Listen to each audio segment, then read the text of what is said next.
भाग दो। चंद्रावती की दहशत। गांव में एक नई पीढ़ी का उदय हुआ।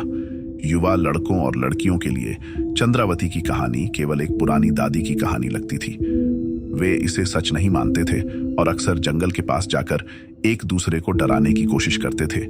लेकिन एक दिन कुछ ऐसा हुआ जिसने इस मिथक को फिर से जिंदा कर दिया।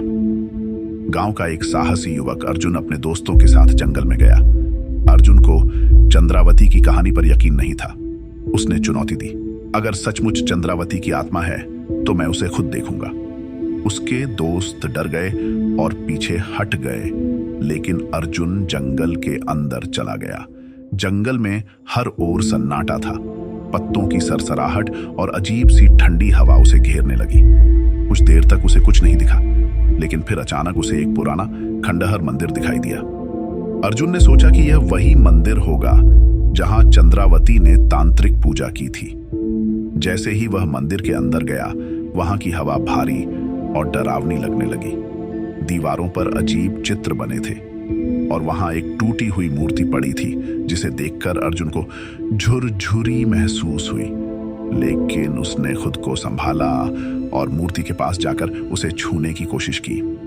तभी एक तेज झोंका आया और मंदिर में लगी दिए अचानक जल उठे। अर्जुन पीछे हट गया, लेकिन तब तक बहुत देर हो चुकी थी। उसने अपने पीछे किसी के पैरों की आहट सुनी। जब उसने मुड़कर देखा तो उसके सामने सफेद साड़ी में एक औरत खड़ी थी, जिसके लंबे बाल हवा में लहरा रहे थे और आंखें अंगारे की तरह जल रही थीं। कौन है? अर्जुन ने कांपती आवाज में पूछा, लेकिन औरत ने कुछ नहीं कहा।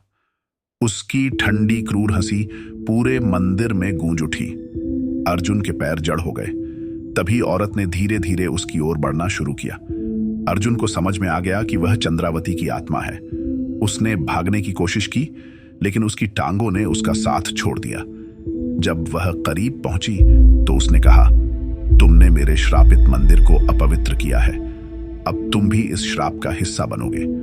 उसकी चीख ने जंगल को हिला दिया।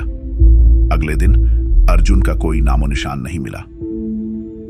गांव में यह खबर आग की तरह फैल गई। अर्जुन का खो जाना लोगों को फिर से चंद्रावती की कहानी की सच्चाई पर यकीन दिलाने लगा। आगे की कहानी में गांव के बुजुर्ग एक विद्वान पुरोहित को बुलाते हैं, जो चंद्रावती के श्राप को समाप्त करने की कोशिश करता है।